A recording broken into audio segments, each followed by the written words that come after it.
میرا دل بدل دے، میرا دل بدل دے، میرا دل بدل دے، میرا دل بدل دے، میرا دل بدل دے، میرا دل بدل دے، میرا دل بدل دے، میرا غفلت میں ڈوبا دل بدل دے۔ السلام علیکم ورحمۃ اللہ وبرکاتہ۔ الحمد للہ رب العالمین والعاقبۃ للمتقین والصلاة والسلام علی سید المرسلین وعلی آلہ وصحبہ اجمعین، اما بعد فاعوذ باللہ من الشیطان الرجیم، بسم اللہ الرحمن الرحیم۔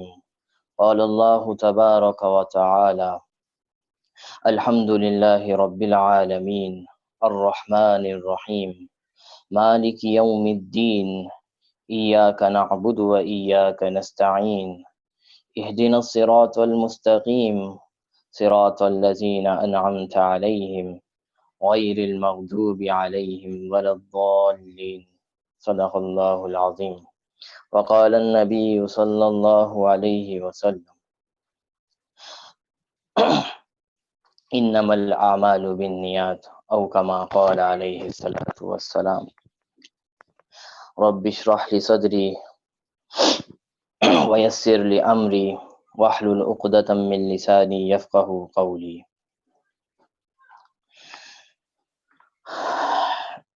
کل ہماری 3 کلاس مکمل ہو گئی الحمدللہ۔ آج ہماری 4تھی کلاس ہے۔ دعا کیجیے اللہ تعالی حق اور سچ کہنے کی توفیق نصیب فرمائے اور سیکھنے سے زیادہ عمل کرنے کی توفیق نصیب فرمائے۔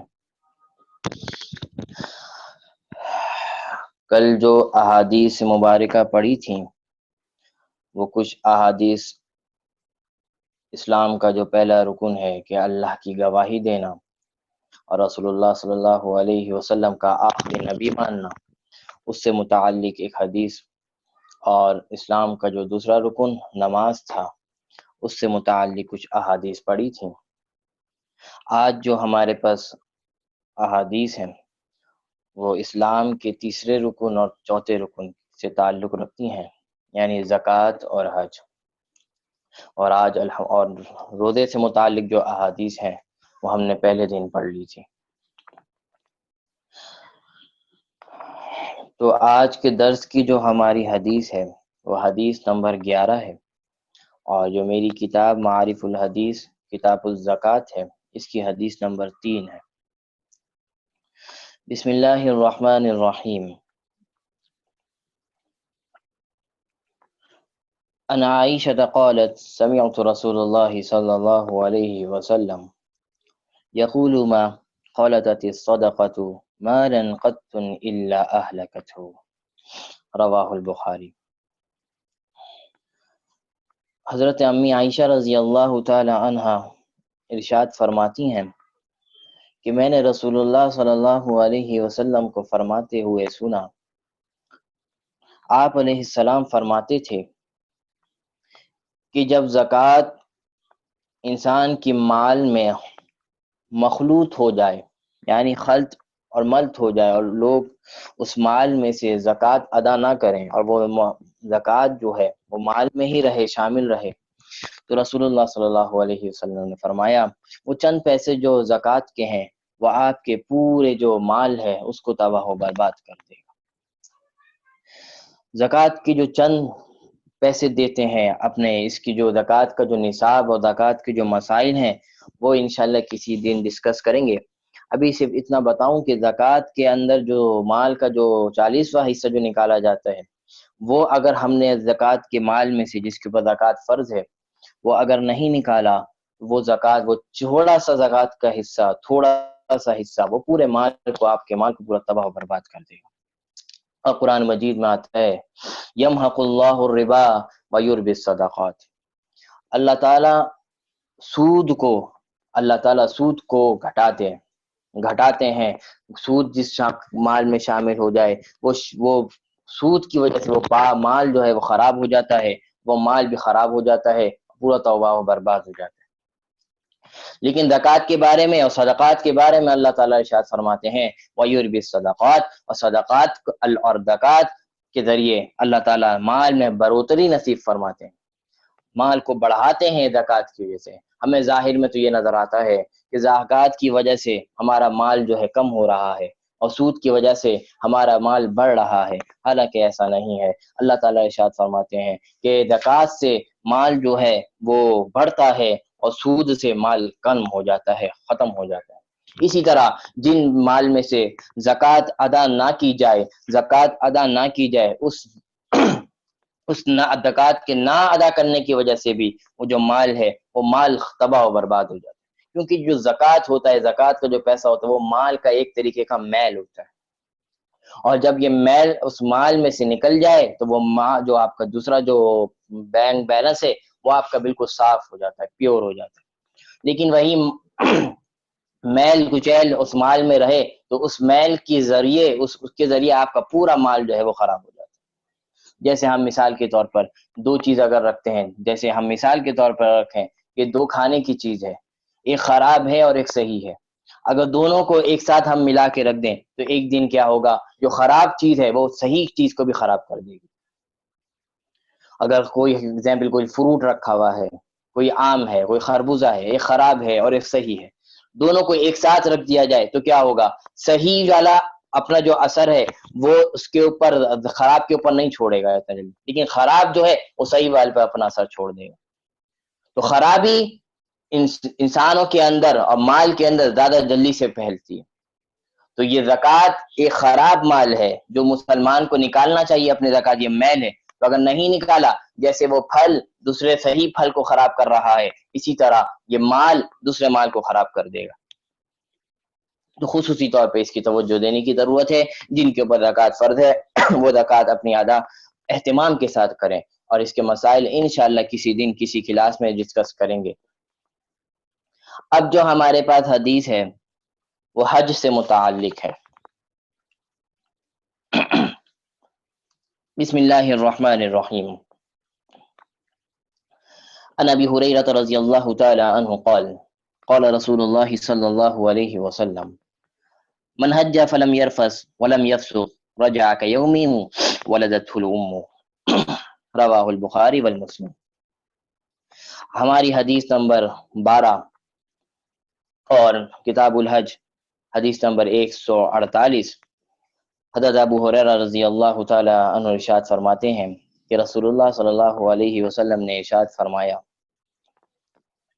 کسی شخص نے حج کیا اور اس حج میں نہ تو اس نے کوئی گناہ کیا اور نہ کوئی غلط کام کیا، نہ کوئی فساد کی، نہ کوئی لڑائی کی، نہ کوئی فحش کام کیا۔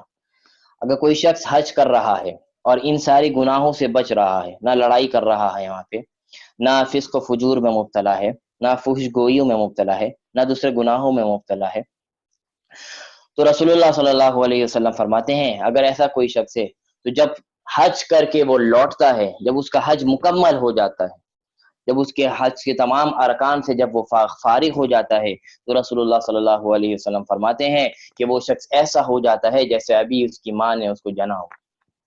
تو ایک بچہ جب دنیا میں تشریف لاتا ہے تو وہ بچہ کتنا معصوم ہوتا ہے، ایک ذرہ برابر بھی اس کے اوپر گناہ کا داغ نہیں ہوتا، بالکل معصوم شریف ہوتا ہے، کوئی گناہ اس کے اوپر نہیں ہوتا۔ اسی طرح اسی مثال کو رسول اللہ صلی اللہ علیہ وسلم نے فٹ کرتے ہوئے ہمیں سمجھایا کہ حاجی جب ان چیزوں سے بچتے ہوئے حج کرے تو وہ جب حج کے ارکان پورے کر لے تو وہ ایسا بن جائے گا جیسے اللہ تعالیٰ نے اسے ابھی اس وقت اس کو پیدا فرمایا، اس کی ماں نے ولدت یوم امہ، کہ اس کی ماں نے ابھی اس کو جنا ہو۔ تو یہ حج کی بڑی فضیلت ہے، لیکن حج کے اندر یہ ضروری ہے کہ حج کے اندر ان ساری چیزوں سے بچا جائے۔ اگر خدا نہ خواستہ حج بھی کر رہا ہے، گناہوں میں بھی مبتلا ہے، غلط کاموں میں بھی مبتلا ہے، تو اللہ نہ کرے یہی حج اس کے لیے وبال بن سکتا ہے۔ تو حج کے اندر اور تمام عبادات کے اندر یہ خصوصی توجہ کی ضرورت ہے کہ اس کے اندر گناہ شامل نہ ہو۔ اگر خدا نہ خواستہ اس کے اندر گناہ شامل ہو جائیں تو وہ گناہ جو میں نے بتایا کہ خرابی جلدی تیزی سے پھیلتی ہے تو وہ گناہ انسان کے جو اچھے اعمال ہے اس کو بھی خراب کرنے کی طاقت رکھتا ہے اور اس کو بھی خراب کر سکتا ہے۔ تو بہت زیادہ ہر عبادت میں، وہ حج ہو، نماز ہو، روزہ ہو، زکوٰۃ ہو اور جہاد ہو، زندگی کے ہمارے جو بھی عبادات ہیں، اس میں اگر برائی اگر اس کے اندر آ جائے، اس کے اندر کوئی غلط چیزیں شامل کر لیں، تو اللہ نہ کرے وہ غلط چیزوں کی وجہ سے جو ہمارا صحیح عمل ہے وہ بھی خراب ہو سکتا ہے۔ تو خصوصی توجہ کی ضرورت ہے کہ خصوصاً اپنے آپ کو گناہوں سے بچانا ہے۔ تو اس حدیث میں جو ہمیں معلوم ہوا کہ حاجی کی جو فضیلت معلوم ہوئی کہ جو ان ساری چیزوں سے بچتے ہوئے حج کرے، اللہ تعالیٰ اس کو ایسا بنا دے گا جیسے ابھی اس دنیا میں آیا ہے، ابھی اللہ تعالیٰ نے اس کو پیدا فرمایا۔ حج کے جو بھی تھوڑے بہت مسائل ہیں وہ بھی انشاءاللہ زکوٰۃ کے ساتھ ہی تھوڑے بہت ڈسکس کر لوں گا۔ ابھی کچھ فضائل کے اعتبار سے جو ہے احادیث اس پہ بات کرتے ہیں۔ ہماری کلاس کی جو حدیث نمبر 12 ہے اور یہ بھی حج سے متعلق حدیث ہے، اور میری جو حدیث کی کتاب معارف الحدیث، اس کی کتاب الحج کی حدیث نمبر 151 ہے، 151۔ عن ابی ہریرہ رضی اللہ تعالی عنہ عن النبی صلی اللہ علیہ وسلم انہ قال الحاج والعمار وفد اللہ ان دعوه اجابهم وان استغفروه غفر لهم۔ رواه ابن ماجہ بھی حدیث کی بہت مشہور کتاب ہے، یہ اس کتاب کی حدیث ہے۔ حضرت ابو ہریرہ رضی اللہ تعالی عنہ ارشاد فرماتے ہیں کہ رسول اللہ صلی اللہ علیہ وسلم نے ارشاد فرمایا، حج اور عمرہ کرنے والے اللہ کے مہمان ہیں، حج اور عمرہ کرنے والے اللہ کے مہمان ہیں۔ اگر وہ اللہ سے دعا کریں تو اللہ ان کی دعا قبول فرمائے، اور اگر اللہ سے وہ مغفرت مانگے تو اللہ تعالیٰ ان کی مغفرت فرمائے گا۔ تو اس سے معلوم ہوا، اس حدیث سے، کہ رسول اللہ صلی اللہ علیہ وسلم فرما رہے ہیں کہ جو شخص حج کرتا ہے یا عمرہ کرتا ہے، اللہ تعالیٰ اس کو ایسا بنا دیتے ہیں کہ جب وہ کوئی دعا مانگے، جب وہ کوئی دعا کے لیے ہاتھ اٹھائے، جب وہ اپنی مغفرت اور دوسرے لوگوں کی مغفرت کے لیے ہاتھ اٹھائے، اللہ تعالیٰ اس کے ہاتھ کو رائیگاں نہیں جانے دیتے، اللہ اس کی دعاؤں کو قبول و منظور فرماتے ہیں، اور یہ لوگ اللہ کے مہمان ہوتے ہیں۔ ہماری جو جتنے بھی مساجد ہیں یہ اللہ کا گھر ہے، اور ان مساجد کی جو سردار سید المساجد ہے وہ کیا ہے؟ وہ حرمین شریفین ہے، وہ مکہ اور مکرمہ اور مدینہ منورہ ہے۔ تو اور وہ سب سے بڑا، اللہ کا سب سے بڑا گھر ہے مکہ اور مدینہ۔ تو ہم کسی کے گھر میں اگر چلے جاتے ہیں ہم کسی کے گھر جاتے ہیں تو ہم کیا کہلاتے ہیں؟ ہم مہمان کہلاتے ہیں، اور اس کے گھر والے کیا کہلاتے ہیں؟ میزبان کہلاتے ہیں۔ تو جب ہم اللہ کے گھر جاتے ہیں تو ہم اللہ کے گھر مہمان بن کے جاتے ہیں، اور اللہ وہ اس گھر کا میزبان ہوتا ہے۔ تو اسی کو دیکھتے ہوئے رسول اللہ نے فرمایا کہ جو حاجی اور عمرہ کرنے والا اور حج کرنے والا جو اللہ کے گھر تشریف لاتا ہے وہ اللہ کا مہمان ہوتا ہے، اور اللہ اپنے مہمان کی دریافت کو کبھی ایسا نہیں کرتے کہ اس کو ٹال دیں۔ اگر وہ مہمان اپنے لیے مغفرت کی دریافت کرے، اگر وہ مہمان اپنے لیے دعائیں مانگے، اپنے دعائیں قبول کروانا چاہے، تو اللہ تعالیٰ کبھی بھی ایسے ہاتھ کے اٹھنے والوں کو کبھی رائیگاں نہیں جانے دیتے۔ لیکن اس کے اندر بھی شرط وہی ہے کہ حج اور عمرے کے اندر کوئی ایسے غلط کام نہ ہو جس کی وجہ سے وہ حج کرنا بھی ہمارے لیے وبال بن جائے۔ تو حج کے اندر بھی ساری چیزوں کا خیال رکھتے ہوئے کوئی شخص اللہ کے گھر پہ مہمان ٹھہرتا ہے تو اللہ تعالیٰ فرماتے ہیں کہ ایسے شخص اللہ کا مہمان ہے، اور اس کے تو گناہوں کو اللہ تعالیٰ معاف فرما دیتے ہیں، اور جب وہ دعا کے لیے ہاتھ اٹھاتا ہے اللہ اس کے ہاتھ کو بند کرنے سے اور نیچے گرانے سے پہلے اللہ اس کی مراد کو پورا فرما دیتے ہیں۔ اس سے بھی حج کی فضیلت ثابت ہو رہی۔ تو آج ہم نے 3 حدیثیں مکمل پڑھ لی ہیں، ایک حدیث زکوٰۃ سے متعلق تھی، اور 2 حدیثیں ہماری حج سے متعلق تھی، اور روزے سے متعلق کچھ پہلے دن پڑھ لی تھی۔ تو ارکان اسلام کے جو 5 رکن ہے اس سے متعلق جو 1 2 3 حدیثیں تھیں وہ الحمدللہ آج جو ہے مکمل ہو گئی۔ اب کل سے نئی بحث کے اوپر، نئی چیزوں پر احادیث شروع کریں گے۔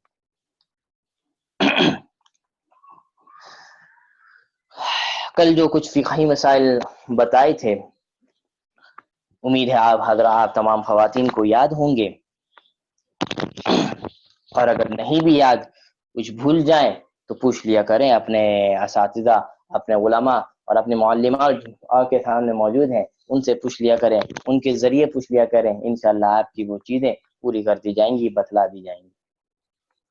آج جو ہمارے پاس روزے سے متعلق مسائل ہیں یہ خاص عورتوں کے ساتھ تعلق رکھتے ہیں۔ وہ مسائل کیا ہیں؟ سب سے پہلا نمبر کا جو مسئلہ ہے وہ یہ ہے کہ رمضان میں اگر کسی عورت کو ایام آ جائیں، رمضان کی میں کسی عورت کو حیض یا نفاس آ جائے تو اس صورت میں روزے رکھنا حرام ہے۔ اگر کوئی شخص، اگر کوئی عورت اپنے آپ کو بہت زیادہ نیک سمجھتے ہوئے وہ یہ کہے کہ نہیں کوئی مسئلہ نہیں، میں روزے رکھوں گی، اس دوران بھی میں روزے رکھوں گی، مجھے روزے کی فضیلت حاصل کرنی چاہیے، اگر میں روزے رکھوں گی تو اس کی حوصلہ افزائی نہیں کی جائے گی، بلکہ اس کو کہا جائے گا کہ شریعت نے جس کام سے تمہیں منع کر دیا، اگر جو تم اس کام کو کرنا چاہ رہی ہو تو تم کوئی اچھا کام نہیں کر رہی بلکہ شریعت کا اگینسٹ جا رہی۔ شریعت نے تمہیں کہہ دیا کہ جب ایسے حالات تم پر آئیں تو روزہ کو چھوڑ دو، حرام قرار دے دیا کہ روزے کو نہیں رکھنا ہے اس موقع پر۔ حیض کیا ہے آپ تمام خواتین جانتی ہیں، جو ہر مہینے کے جو ایام ہوتے ہیں۔ اور نفاس کسے کہتے ہیں؟ جو بچے کے پیدائش کے بعد اور ڈیلیوری کے بعد جو بلڈ آتا ہے اس کو نفاس کہا جاتا ہے۔ تو ان دونوں کے بلڈ جب آئے تو اس دونوں میں اگر وہ رمضان کے دوران آتے ہیں تو وہ اس موقع پر روزہ رکھنا ہمارے اوپر، خواتین کے اوپر حرام ہو جاتا ہے۔ لیکن اس کے اندر ایک وضاحت ضروری ہے، یہ جو روزہ اب یہ خواتین نہیں رکھیں گی، اس روزے کی قضا کرنا واجب ہے۔ نماز جو ان چیزوں میں چھوٹ جاتی ہیں، نماز تو اللہ تعالیٰ معاف فرما دیتا ہے، نماز اللہ تعالیٰ نہیں کہتا کہ نماز پڑھنی ہے، نماز آپ کے اوپر اس موقع پر معاف ہے، آپ قضا نہیں کریں گی۔ لیکن روزہ، کیونکہ روزہ سال میں ایک دفعہ مرتبہ آتا ہے، اس لیے روزے کی اہمیت بتاتے ہوئے بتلایا کہ اس روزے کی، ان روزوں کی قضا آپ کو کرنی پڑے گی۔ جب ان رمضان گزر جائے تو رمضان گزرنے کے بعد جو روزے آپ کے چھوٹ گئے ہیں وہ روزے آپ ان چیزوں کی قضا کریں گے۔ اور بہت سی خواتین اس کے اندر بہت سستی کرتی ہیں، وہ نہیں رکھتی روزے، تو ان کے لیے ضروری ہے کہ وہ ان روزوں کی قضا کریں، واجب ہے، ضروری ہے۔ تو یہ تو دو مسائل، ایک مسئلہ۔ اب آپ نے ایک مسئلہ اسی سے تعلق رکھتا ہے، آپ نے صبح روزہ رکھا، اس وقت آپ کے اوپر ایسے کچھ حالات نہیں تھے، لیکن دن جیسے ہی چڑھا آپ کو یہ ایام آپ کے شروع ہو گئے، تو اب آپ کا روزہ یہاں پہ ٹوٹ گیا، اب اس روزے کی قضا آپ کو کرنی پڑے گی بعد میں۔ لیکن اس کا مطلب یہ نہیں ہوتا کہ جو خواتین ان ایام میں روزے چھوڑ دیتی ہیں، اس کا مطلب یہ نہیں ہوتا وہ دھڑلے سے کھانا پینا شروع کر دیں، وہ سب کے سامنے کھانا پینا شروع کر دیں۔ یہ روزے کی اہمیت کو ختم کرنے والی چیز ہے، روزے کی برکات کو ختم کرنے والی چیز ہے۔ اگر آپ کو تو یہ چاہیے، آپ کو چاہیے کہ اس جب روزہ یہ ایام میں اگر آپ نے روزہ نہیں رکھا ہے، جو نہیں رکھنا ہے، تو اس میں بھی ہم روزے کا احترام کرتے ہوئے اس دن بغیر کھائے پیے گزاریں، اور اگر کھانے پینے کی حاجت بھی ہو تو اس طرح کھائیں کہ کوئی آپ کو دیکھ نہ رہا ہو، کوئی آپ کو سن نہ رہا ہو۔ تو اس طرح روزہ رکھنا ہے کہ کوئی آپ کو دیکھ نہ رہا ہو کھاتے ہوئے، چھپ کے کھانا ہے۔ اسی طرح دوران روزہ اگر آپ کا حیض اور نفاس آ گیا تو اب آپ کا روزہ ٹوٹ گیا، اب آپ کو یہی چاہیے کہ جس طرح آپ دن گزار رہی تھیں بغیر کھائے پیے، اسی طرح پورا دن گزاریں، اور اگر حاجت ہو جاتی ہے کھانے کی تو چھپ کر کھائیں، دوسروں کو دکھا کر مت کھائیں۔ یہ روزے کا احترام ہے۔ یہ حیض و نفاس سے تعلق رکھنے والا ایک دو مسئلے۔ اسی طرح ایک مسئلہ یہ ہے، جو خواتین حاملہ ہیں، جو خواتین حاملہ ہیں، پریگننٹ ہیں، تو ان کو بھی شریعت نے روزے کی چھوڑنے کی اجازت دی ہے، لیکن اس کے اندر ایک چیز ضروری ہے کہ جب آپ کو کوئی ڈاکٹر یہ کہے، اور ڈاکٹر بھی ایسا ہونا چاہیے جس کو دین کے اندر سے دین کی سمجھ ہو، ایسا ڈاکٹر نہ ہو جس کے اندر دین کی سمجھ نہ ہو، اس کے اندر روزے کی اہمیت کا پتہ نہ ہو، اس کو نماز کی اہمیت کا پتہ نہ ہو، وہ تو ہر چیز میں چاہے گا کہ آپ روزے چھوڑ دیں، وہ تو ہر چیز میں یہی حکم دے گا کہ جس کے اندر اہمیت کا علم نہیں ہوگا تو ہر موقع پہ آپ کو کہے گا آپ کی کوئی ضرورت نہیں روزے رکھیں۔ تو ڈاکٹر بھی ایسا ہونا چاہیے جو شرعی ڈاکٹر ہو، دیندار ہو، جس کو نماز اور روزے کی اہمیت پتہ ہو۔ اگر ایسا کوئی ڈاکٹر ہے اور ماہر ڈاکٹر ہے، وہ اگر آپ کو یہ کہے کہ اگر آپ اس حالت میں روزے رکھیں گی تو بچے کی جو غذا ہے، جو پیٹ میں جو بچہ ہے اس کی جو غذا میں تکلیف ہوگی، تو اس صورت میں روزے چھوڑنے کی اجازت ہے۔ اچھا، اس میں چھوٹی سی ایک وضاحت کر دوں، یہ اس موقع پہ جو شریعت نے روزہ چھوڑنے کی جو اجازت دی ہے، وہ وجہ یہ، اس کی لاجک یہ ہے کہ جب بچہ ماں کے پیٹ میں ہوتا ہے تو اس وقت بچی کی جو غذا ہوتی ہے وہ ماں کا حیض کا خون ہوتا ہے، اور وہی غذا بچے کو مل رہی ہوتی جس سے وہ پرورش پا رہا ہوتا ہے ماں کے پیٹ میں۔ اس سے ایک بات یہ بھی ثابت ہوتی ہے کہ اب ہمیں اپنے آپ کے اوپر توجہ دینی چاہیے کہ ہم نے، اللہ تعالیٰ نے ہمیں کس طرح سے پیدا کیا ہے۔ آج ہم جب بڑے ہو جاتے ہیں، ہمارے پاس کوئی شہرت، کوئی مال و متاع آ جاتا ہے تو ہم کتنا تکبر کرتے ہیں۔ ہمیں اپنی بنیاد پر، اپنے آغاز پر نظر ڈالنی چاہیے کہ اللہ نے ہمیں کس طرح پیدا کیا، اس گندا خون پلا کے ہمیں ہماری پرورش فرمائی۔ تو اس صورت میں اس لیے ڈاکٹر اور شریعت کہتی ہے کہ اس وقت جو بچے کی جو خوراک ہے وہ ماں کا حیض کا خون ہے، اور حیض کا خون جو ہے وہ غذا سے بنتا ہے، جو جتنی ماں جتنا کھائے گی، جتنا عورت اچھا کھائے گی، اس سے وہ خون کی طاقت اچھی بنے گی، اور اسی وجہ سے وہ اس کی پرورش اور بچے کی پرورش اچھی ہوگی۔ اس لیے کہا جاتا ہے کہ اگر روزے کے اندر وہ غذا اس کو نہیں مل رہی اور وہ خون اگر اپنا نہیں بنا پا رہی صحیح، تو اس صورت کے اندر اس کو روزے چھوڑنے کی گنجائش ہے، اجازت ہے۔ لیکن اگر یہ عام طور پر ان خواتین کے جو تھوڑی دبلی پتلی ہوتی ہیں ان کے ساتھ یہ مسئلہ ہوتا ہے، اور جو ہیلتھی خواتین ہیں جو ان کے کوئی مسئلہ نہیں، تو ان کے ساتھ ایسا مسئلہ نہیں ہوتا۔ پھر بھی اگر کوئی ماہر ڈاکٹر، کوئی دیندار ڈاکٹر آپ کو یہ کہہ دے کہ اگر آپ روزہ رکھیں گی تو بچے کی پرورش میں آپ کے لیے مسائل پیدا ہوں گے، تو اس وجہ سے روزہ چھوڑنے کی اجازت ہے، بعد میں آپ ان روزے کی جو روزے آپ کے چھٹے ان کی قضا کر لیں۔ اس کے علاوہ اسی سے تعلق رکھنے والا ایک مسئلہ یہ ہے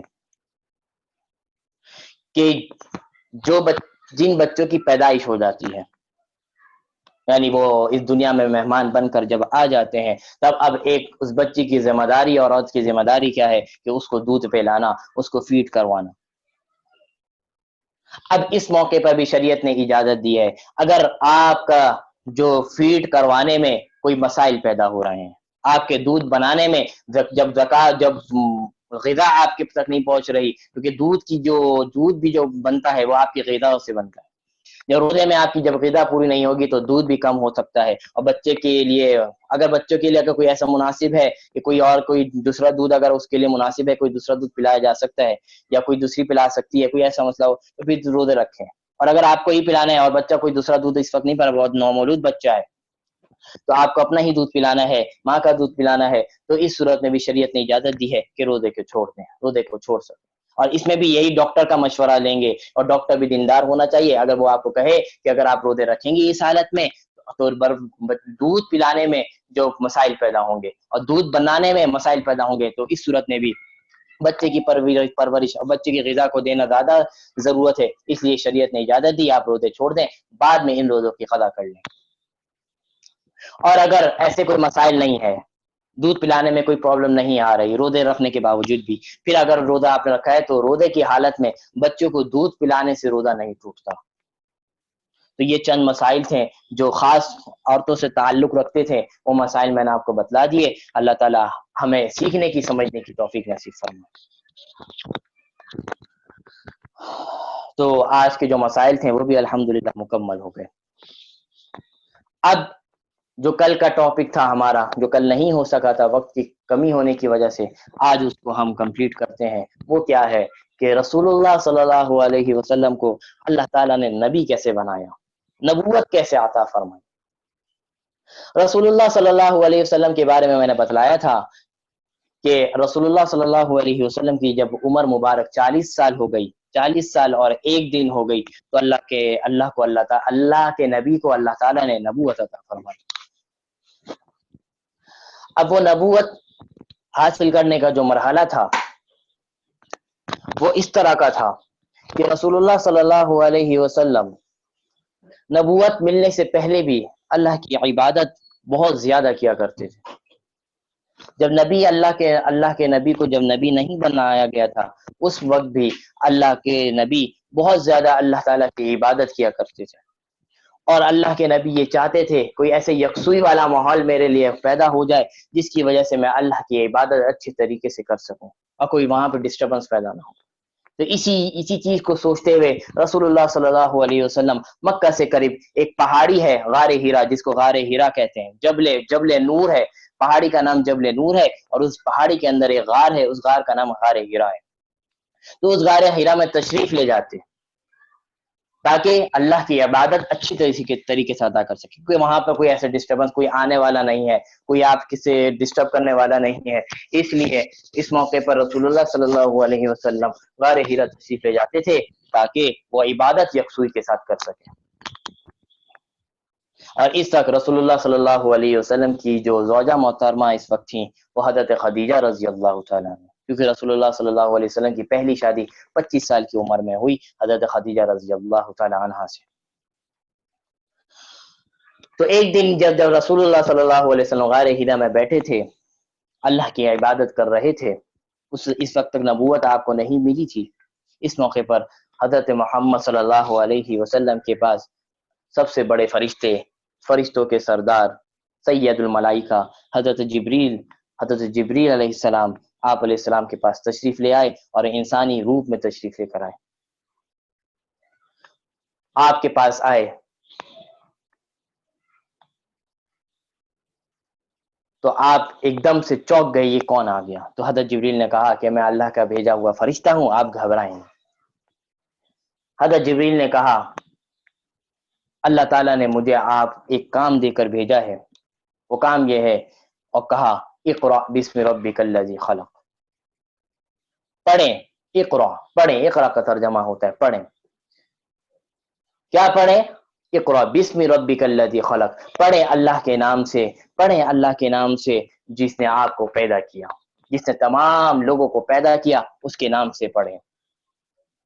رسول اللہ صلی اللہ علیہ وسلم نے جب یہ سنا تو رسول اللہ صلی اللہ علیہ وسلم، آپ کو معلوم ہے کہ رسول اللہ صلی اللہ علیہ وسلم نے کسی سے پڑھا نہیں تھا، کسی سے تعلیم حاصل نہیں کی تھی، اس لیے رسول اللہ صلی اللہ علیہ وسلم نے فرمایا ما انا بقاری، میں پڑھنا نہیں جانتا، مجھے پڑھنا نہیں آتا، جو تم کہہ رہے ہو مجھے سمجھ میں نہیں آ رہا، تم کیا کہہ رہے ہو۔ حضرت جبریل نے کیا کیا؟ حضرت رسول اللہ صلی اللہ علیہ وسلم کو ایک دفعہ زور سے ہگ کیا، زور سے گلے ملے اور زور سے دبایا اور چھوڑا، اس کے بعد کہا کہ اقرأ بسم ربک الذی خلق، پڑھے اللہ کے نام سے جس نے تمام لوگوں کو، مخلوق کو پیدا کیا۔ اس دوسری مرتبہ بھی رسول اللہ صلی اللہ علیہ وسلم نے یہی ارشاد فرمایا ما انا بقاری، مجھے پڑھنا نہیں آتا، مجھے پڑھنا نہیں آتا، میں کسی سے پڑھا ہوا نہیں ہوں۔ دوسری مرتبہ بھی حضرت جبریل علیہ السلام نے ان کو زور سے، اب جو دوسری مرتبہ جو دبایا وہ تھوڑا سا سختی سے دبایا اور دبا کے چھوڑا اور کہا کہ اب دوبارہ پڑھیں اقرأ بسم ربک الذی خلق۔ رسول اللہ صلی اللہ علیہ وسلم نے دوسری مرتبہ بھی یہی ارشاد فرمایا ما انا بقاری، مجھے پڑھنا نہیں آتا۔ اب تیسری مرتبہ رسول اللہ صلی اللہ علیہ وسلم حضرت جبریل نے حضرت آپ علیہ السلام کو بہت زور سے اور سختی کے ساتھ، اب جو سختی تھی بہت زیادہ بڑھ گئی تھی، دبایا اور گلے ملے اور حق کیا کہ رسول اللہ صلی اللہ علیہ وسلم فرماتے ہیں اگر حضرت جبریل مجھے چھوڑتے نہیں تو میری جان نکل جاتی، اتنی سختی سے دبایا۔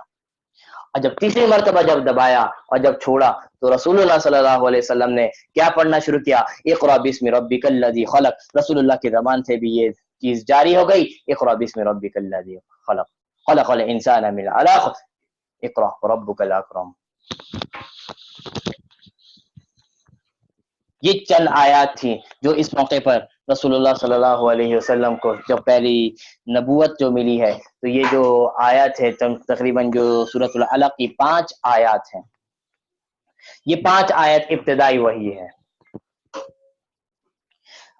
تو نازل ہونے والی جو سورت سب سے پہلی جو ہمیں یہ بھی معلوم ہو گیا، اللہ تعالیٰ نے جو سب سے پہلے قرآن مجید کو جو نازل فرمایا تو سب سے پہلے سورۃ اقرأ بسم ربک الذی خلق کی ابتدائی 5 آیت نازل فرمائی، اور اس موقع پر رسول اللہ صلی اللہ علیہ وسلم کو کیا دی گئی؟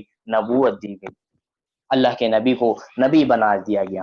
آج نبوت کا جو مہر تھا وہ آپ علیہ السلام کے اوپر لگا دی گئی کہ آپ کو ہم نے نبی تو روحانی طور پر نبی تو آپ کو حضرت آدم علیہ السلام سے پہلے ہی بنا دیا تھا، ہم نے پہلے ہی پلاننگ کری تھی، اللہ نے پلاننگ کر لی تھی کہ ایک ایسا شخص جو سب سے آخر میں آئے گا، وہ سب سے نبیوں کا سردار ہوگا، اس کی پلاننگ اللہ نے آدم علیہ السلام سے پہلے بھی کر لی تھی، لیکن جسمانی طور پر جو نبی بنایا ہے وہ اس وقت بنایا ہے۔ جب رسول اللہ صلی اللہ علیہ وسلم کی زندگی 40 برس کی ہوئی تو اس موقع پر رسول اللہ صلی اللہ علیہ وسلم کو اللہ نے نبی اور نبوت کا شرف عطا فرمایا۔ جب یہ نبوت مل گئی تو رسول اللہ صلی اللہ علیہ وسلم یہ جو قرآن کی جو آیت جس کے بارے میں اللہ تعالیٰ ارشاد فرماتے ہیں لو انزلنا هذا القرآن على جبل لرأيته خاشعا متصدعا من خشية الله، اگر اس قرآن کو اللہ تعالیٰ کسی پہاڑ کے اوپر نازل فرما دیتا، اگر اس قرآن کو اللہ تعالیٰ بڑے بڑے پہاڑوں پہ نازل فرما دیتا تو اس قرآن کی ہیبت کی وجہ سے، اس قرآن کی طاقت کی وجہ سے اس پہاڑ کا کیا حال ہوتا؟ پہاڑ ریزہ ریزہ ہو جاتا، پہاڑ بکھر جاتا اس کی ہیبت کی وجہ سے، اس کی طاقت کی وجہ سے۔ تو پہاڑ کی طاقت انسان سے کتنی زیادہ بڑی طاقت ہوتی ہے۔ پہاڑ کو کوئی شخص اٹھا سکتا ہے؟ نہیں اٹھا سکتا۔ تو پہاڑ انسان سے زیادہ کتنا زیادہ طاقتور ہوتا ہے۔ اس پہاڑ کے بارے میں اللہ تعالیٰ قرآن مجید میں سورہ حشر میں فرماتے ہیں کہ اگر ہم اس قرآن مجید کو پہاڑ کے اوپر نازل فرما دیتے تو یہ پہاڑ کیا ہو جاتا؟ ریزہ ریزہ ہو جاتا۔ تو اس قرآن کی جو ہیبت ہے، اب وہ قرآن اللہ تعالیٰ ایک انسان پہ نازل فرما رہے جو پہاڑ کے مقابلے میں کمزور ہے۔ تو اب بتائیں جس قرآن کے بارے میں فرمایا کہ پہاڑ پہ اگر اتارتے تو پہاڑ ریزہ ریزہ ہو جاتا، تو یہی قرآن ایک انسان پہ اتر رہا ہے، تو آپ بتائیں کہ اس انسان کا کیا حال ہوگا۔ لیکن اللہ کے نبی کو اللہ تعالیٰ نے اتنا اسٹرانگ بنا دیا تھا، اتنا طاقتور بنا دیا تھا کہ اللہ نے کہ نبی نے اس قرآن کی جو ہیبت تھی اس کو برداشت کری، اور قرآن کی جو چیز اہمیت تھی اس کو برداشت کی۔ اس موقع پھر بھی انسانی فطرت تھی، انسانی فطری تقاضا تھا، تو آپ علیہ السلام کو یہ جو قرآن مجید ملا، ابتدائی چند صورتیں چند آیات ملی، اللہ کے نبی اس کی ہیبت اپنے اوپر آتے ہوئے اور یہ سوچتے ہوئے کہ اتنی بڑی ذمہ داری اللہ تعالیٰ نے مجھ پہ ڈال دی ہے، اللہ کے نبی کو بخار آ گیا، اللہ کے نبی سخت بیمار ہو گئے، اور وہاں لیٹنے کے بعد جب وہاں غار ہیرا سے جب اپنے گھر تشریف لے کر آئے اور کہنے لگے کہ اپنی اماں خدیجہ کو کہنے لگے زمیلونی، اے خدیجہ مجھے چادر اڑا دو، اے خدیجہ مجھے سردی لگ رہی ہے، مجھے چادر اڑا دو، مجھے چادر اڑا دو۔ حضرت خدیجہ نے جلدی سے چادر لی، ایک اڑا دی، کہا ایک اور اڑاؤ، اس طرح دوسری چادر اڑائی، اور رسول اللہ صلی اللہ علیہ وسلم بہت زیادہ کانپ رہے تھے سردی کی وجہ سے، سردی لگ رہی تھی آپ علیہ السلام کو اور بہت زیادہ بخار میں تھے۔ حضرت خدیجہ نے دیکھا کہ آپ علیہ السلام کی طبیعت بہت زیادہ خراب ہو رہی ہے۔ حضرت خدیجہ نے دریافت فرمایا آپ کو ایسا کیا ہوا؟ آج سے پہلے تو میں نے آپ کو اس طرح کرتے ہوئے نہیں دیکھا، آپ ایک بچے کی طرح تڑپ رہے ہیں، ابھی ایسا کیا معاملہ ہوا ہے جس کی وجہ سے آپ کی حالت اس طرح اتنی خراب ہوئی ہے؟ حضرت آپ علیہ السلام نے فرمایا اللہ نے آج مجھے ایک بہت بڑی ذمہ داری دی ہے، اللہ نے آج مجھے نبی کا شرف عطا فرما دیا ہے، اب میری امت کی ذمہ داری اللہ نے مجھ پر ڈال دی ہے۔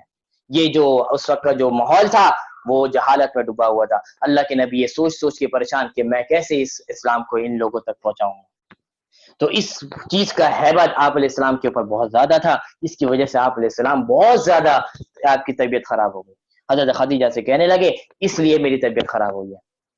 اس موقع پر حضرت خدیجہ رضی اللہ تعالی عنہا نے ایک مثالی بیوی کا کردار ادا فرمایا،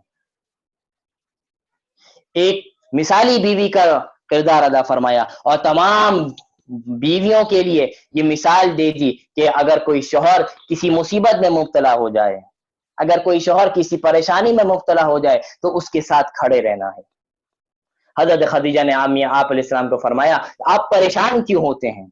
آپ کو موٹیویٹ کیا جا رہا ہے حضرت خدیجہ رضی اللہ تعالی عنہ کے ذریعے کہ آپ پریشان کیوں ہوتے ہیں؟ آپ کو نبوت اللہ تعالیٰ نے دی ہے تو آپ کی مدد بھی اللہ تعالیٰ فرمائیں گے، آپ کیوں اتنے پریشان ہوتے ہیں؟ آپ کیوں اتنے گھبرائے ہوئے ہیں؟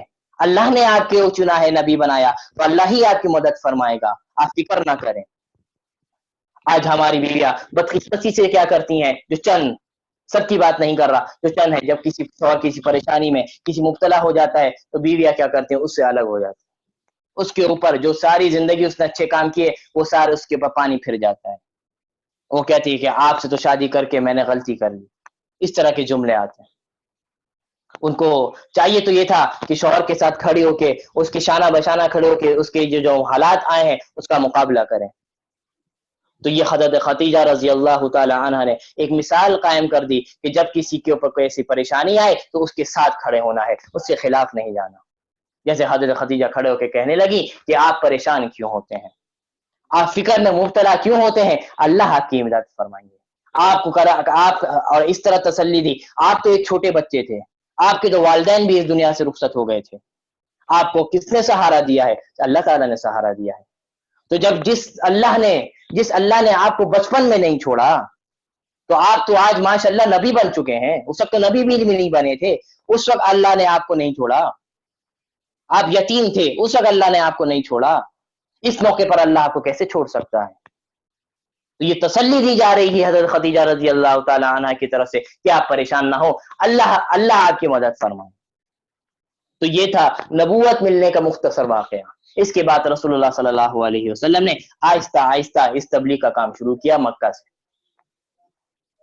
اور اس کے بعد چھوٹی چھوٹی آیاتیں نازل ہوتی رہیں، اس طرح قرآن مجید نازل ہوتا رہا، اور 23 سال کے عرصے میں پورا قرآن مجید نازل ہو گیا، اور 23 سال کے عرصے میں رسول اللہ صلی اللہ علیہ وسلم نے اس کام کو بخوبی اور بہترین انداز سے اس کام کو پورا فرما دیا، کمپلیٹ فرما دیا۔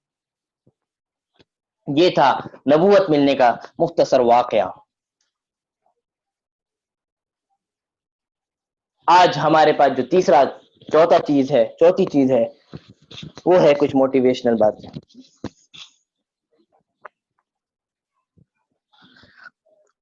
آپ کو کہیں جانا ہے،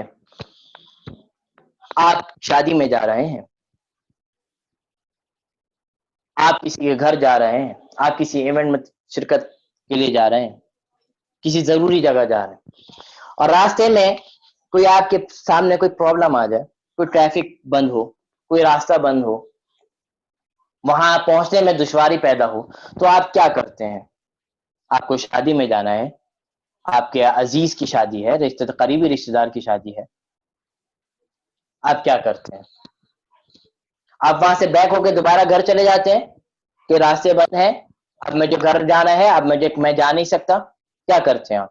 اپنے آپ سے سوال کریں، میں کیا کرتا ہوں اس موقع پر؟ اس موقع پر ہم ساری وہ کام کر لیتے ہیں جس کی وجہ سے ہم اس تک پہنچ سکے۔ ہم دوسرے راستے تلاش کرتے ہیں کہ کون سا راستہ کھلا ہے کہ وہاں سے میں چلا جاؤں، کون سا ایسا راستہ ہے جہاں پہ مشکلات نہ ہو، میں وہاں سے چلا جاؤں۔ ہم اس وقت یہ کام کرتے ہیں۔ کوئی بھی ایسا نہیں کرتا کہ ہلکا سا ٹریفک بند ہو، کوئی پرابلم ہو، وہ یو ٹرن لے، گاڑی کو یو ٹرن کرو، گھر چلا جائے، ایسا نہیں ہوتا۔ لیکن ہم اپنی زندگی کے ساتھ کیا کرتے ہیں؟ یہ کام کرتے ہیں۔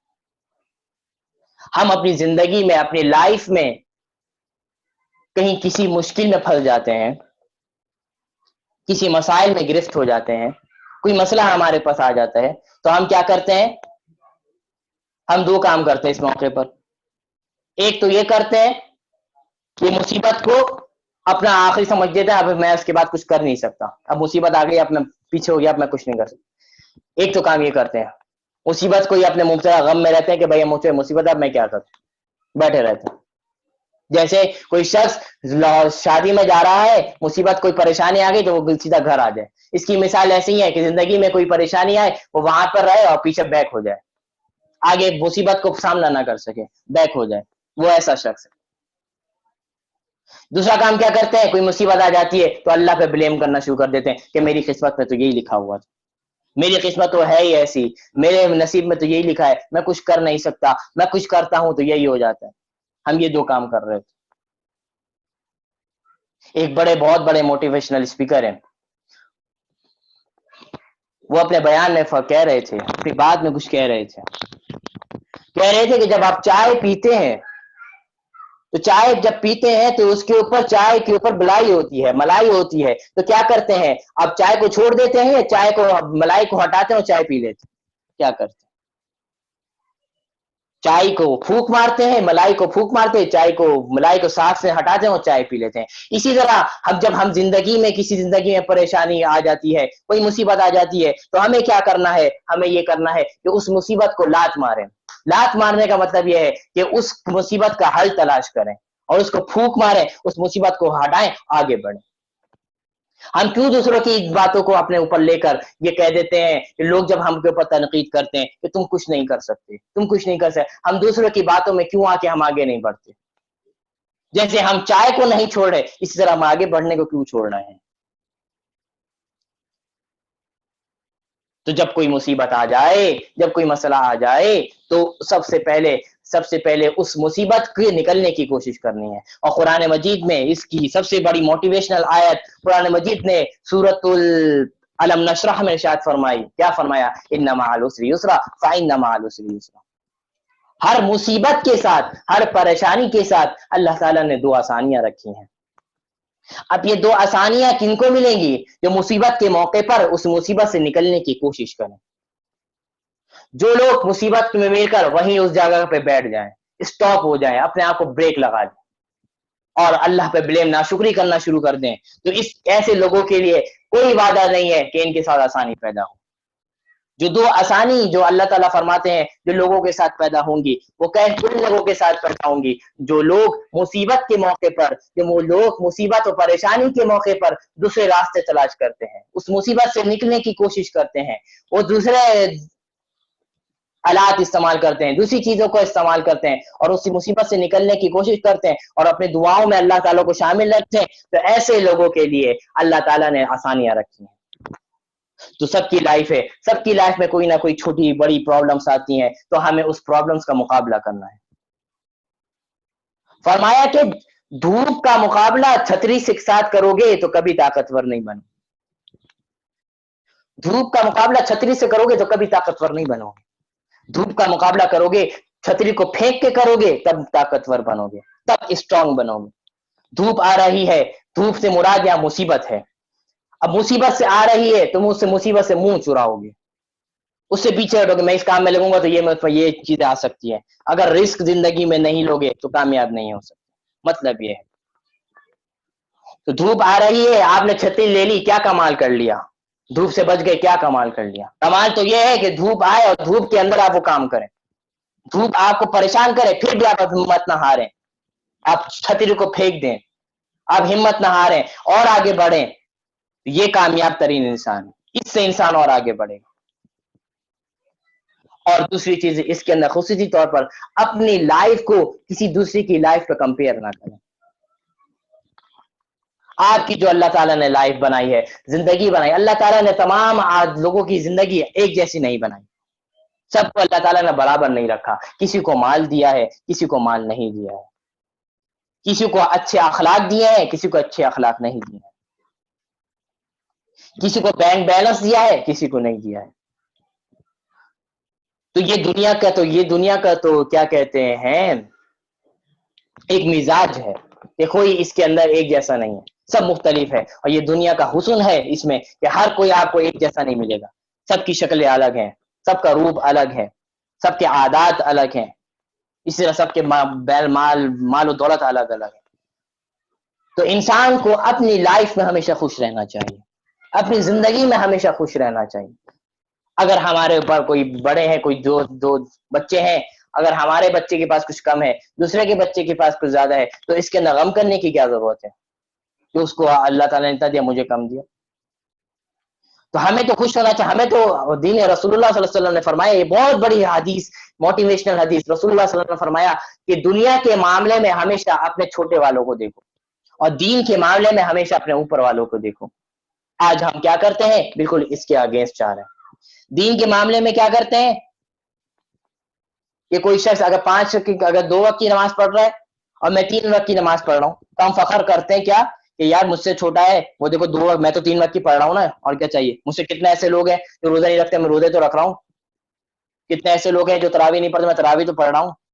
ہم اس کے اوپر فخر کرتے ہیں۔ رسول اللہ نے فرمایا یہاں پہ نیچے کو نہیں دیکھنا، یہاں اوپر کو دیکھنا ہے۔ جو 5 وقت کی نماز پڑھ رہا ہے اس کو دیکھنا ہے اور کہنا ہے کہ تم 5 وقت کی نماز پڑھ رہے ہو تو میں 5 وقت کی نماز کا تراویح بھی پڑھوں گا۔ اوپر جانا ہے، اوپر والوں کو دیکھنا ہے، جو دین میں آگے بڑھا ہوا ہے اس کو دیکھ کر اس سے اوپر آگے جانا ہے۔ وفی ذالک فلیتنافس المتنافسون، دین کے کاموں میں ہمیشہ آگے بڑھنا ہے، اپنے سے اوپر والوں کو دیکھ کر اس سے آگے بڑھانے کی کوشش کرنا ہے،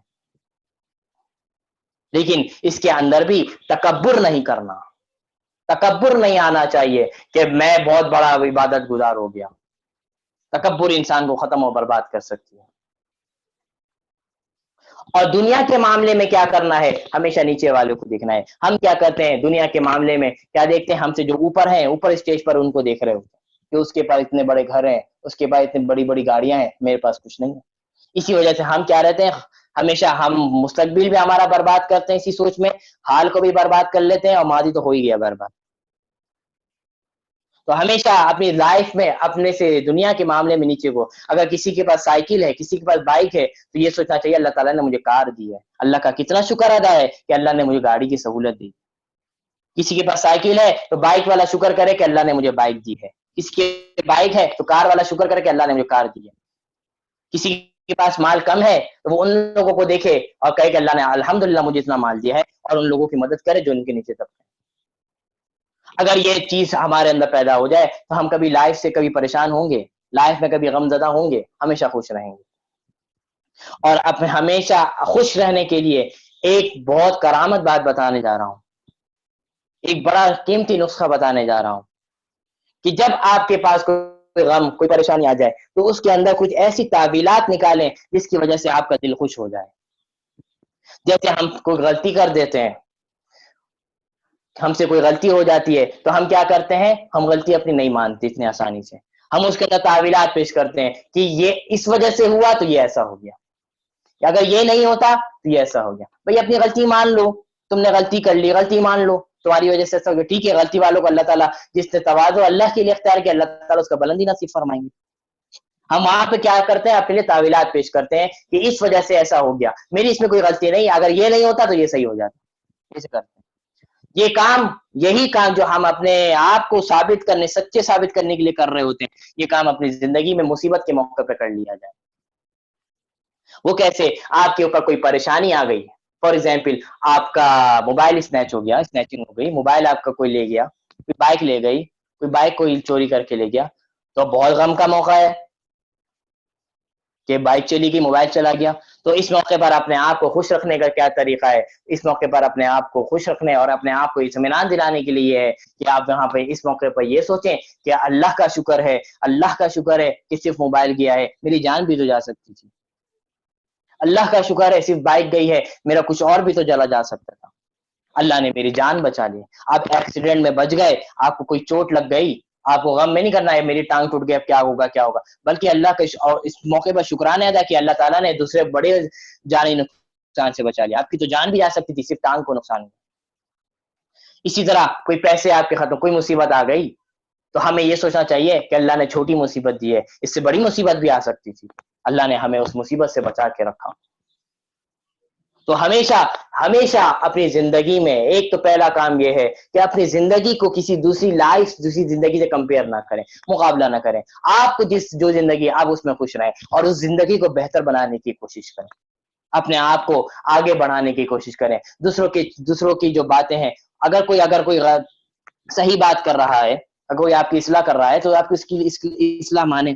اصلاح جو آپ کو کر رہا ہے، اگر آپ کی غلطی اصلاح کر رہا ہے تو اس کی بات مانیں، محبت کے ساتھ اس کو مانیں، اور اس کے اندر وہ جو نشاندہی غلطی ہے اس کے اندر اپنے لانے کی کوشش کریں.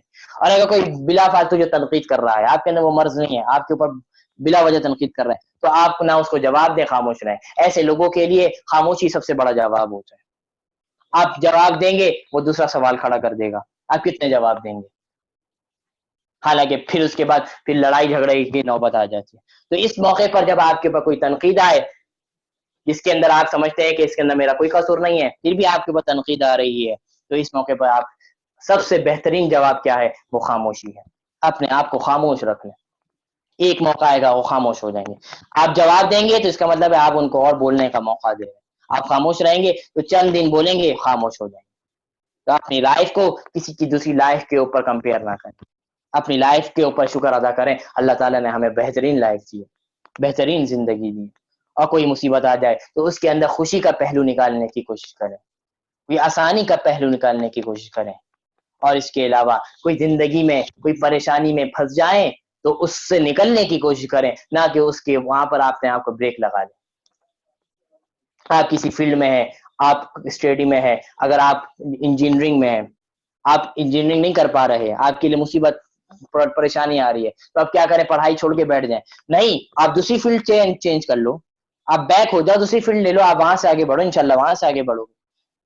ہم کیا کرتے ہیں, ہماری انجینئرنگ کی فیلڈ ہے, ہم وہاں پہ فیل ہو رہے ہیں, فیلئر ہو رہے ہیں. اگر نہیں, ہم اللہ نے ہر چیز کو ایک جیسا نہیں بنایا, سب کے ساتھ الگ الگ کوالٹیز ہیں. اگر وہ اس میں نہیں پڑھا تو وہ اپنی فیلڈ چینج کرے, کہیں اور جائے گا, آگے بڑھے. رزق کا وعدہ تو اللہ کا ہے, ہمارے اوپر تھوڑی ہے. ہم جس میں اللہ کا, اللہ رزق دینے والا, ڈگریوں سے رزق تھوڑی ملتا ہے, قابلیت سے رزق تھوڑی ملتا ہے.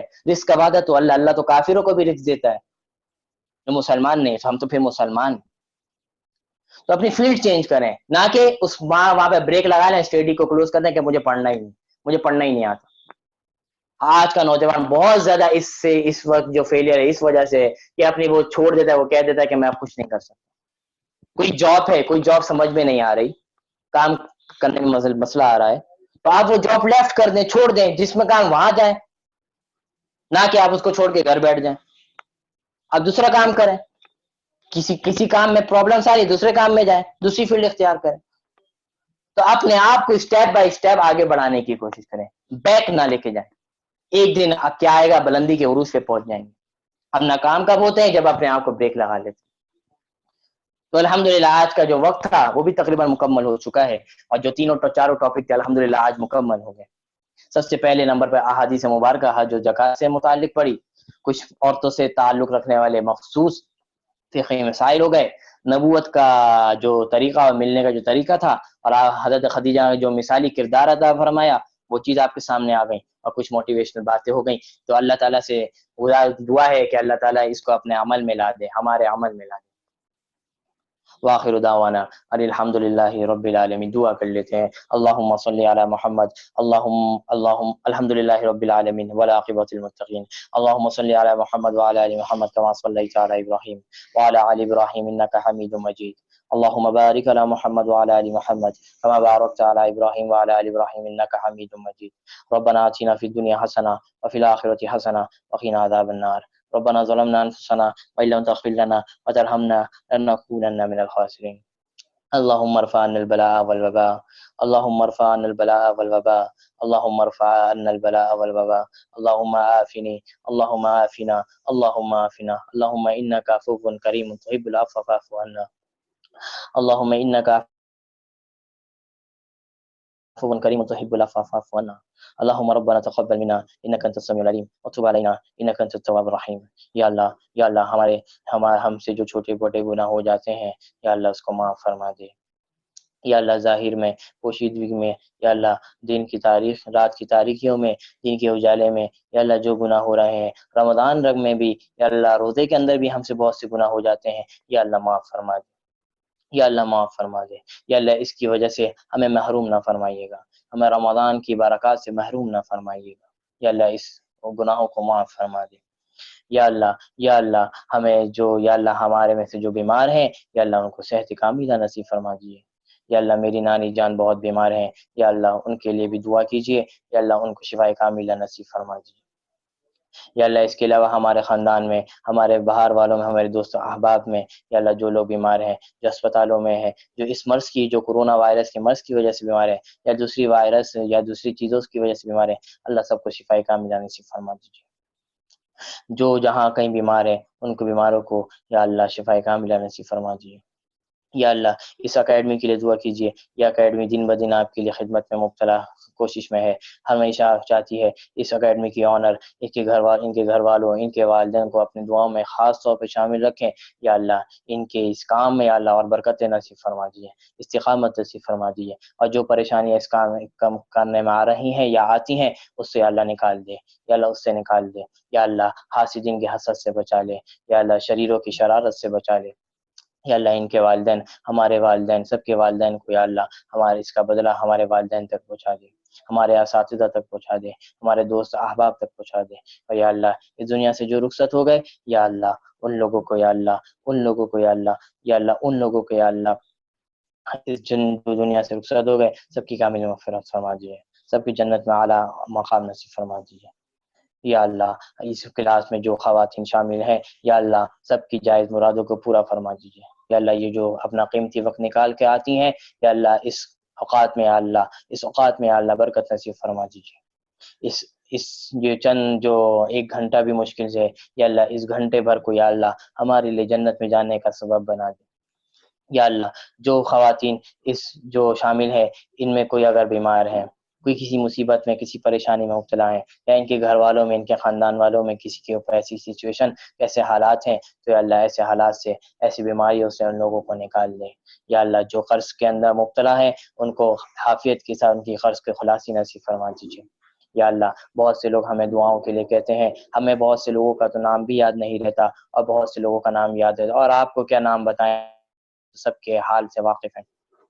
آپ کو نام بتانا تو بے ادبی ہے، آپ تو سب کے حال سے واقف ہیں۔ یا اللہ جو بھی ہم سے دعا کے لیے کہتے ہیں اور جو کہنا چاہتے ہیں کہہ نہیں پاتے، یا اللہ ان سب کی یا اللہ جو دعائیں ہیں ان دعاؤں کو ان کے حق میں قبول فرما لیجیے۔ یا اللہ جتنی خیر رسول اللہ صلی اللہ علیہ وسلم نے اپنے لیے اپنے صحابہ امت کے لیے مانگی ہیں، وہ خیر ساری خیر ہمیں نصیب فرما دے، اور جن برائیوں سے پناہ مانگی ہیں وہ ساری پناہیں ہمیں نصیب فرما دی۔ یا اللہ ہمارا یہ پڑھنا، ہمارا سننا، یہ میرا بولنا اور یہ میرا سمجھانا یا اللہ قبول فرما لے، یا اللہ قبول فرما لے۔ یا اللہ اس رمضان کو ہمارے لیے نجات، جہنم سے خلاصی، مغفرت اور رحمت کا سبب بنا دے۔ اللہم صلی علی محمد وعلی آل محمد کما صلیت علی ابراہیم وعلى آل إبراهيم إنك حميد مجيد. اللهم بارك على محمد وعلى آل محمد كما باركت على إبراهيم وعلى آل إبراهيم إنك حميد مجيد. سبحان ربك رب العزة عما يصفون وسلام على المرسلين والحمد لله رب العالمين. آمين برحمتك يا أرحم الراحمين. السلام عليكم ورحمة الله.